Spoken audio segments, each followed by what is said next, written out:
सत्यासाठी सज्ज, अन्यायाविरुद्ध जागरूक. आपण पाहताय महादूत न्यूज.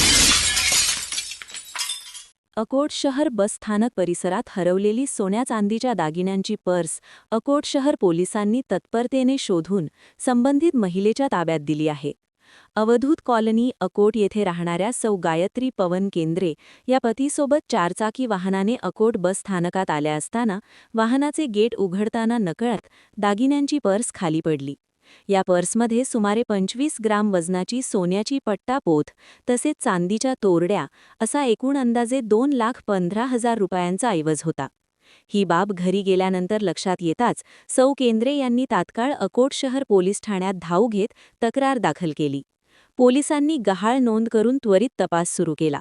बसस्थानक परिसर तसेच शहरातील सीसीटीव्ही कॅमेरे तपासले असता एका मोटारसायकल चालकाने ही पर्स उचलल्याचे निदर्शनास आले.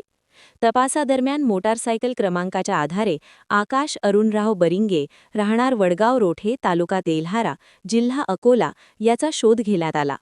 त्याला पोलीस ठाण्यात बोलावून विचारपूस केली असता त्याने दागिन्यांची पर्स पोलीस ठाण्यात आणून दिली.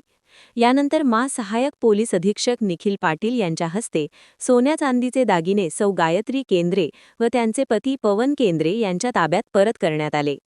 ही संपूर्ण कारवाई पोलीस अधीक्षक अर्चित चांडक, अपर पोलीस अधीक्षक बी चंद्रकांत रेड्डी यांच्या मार्गदर्शनाखाली अकोट शहर पोलीस ठाण्याच्या डीबी पथकाने यशस्वीपणे पार पाडली.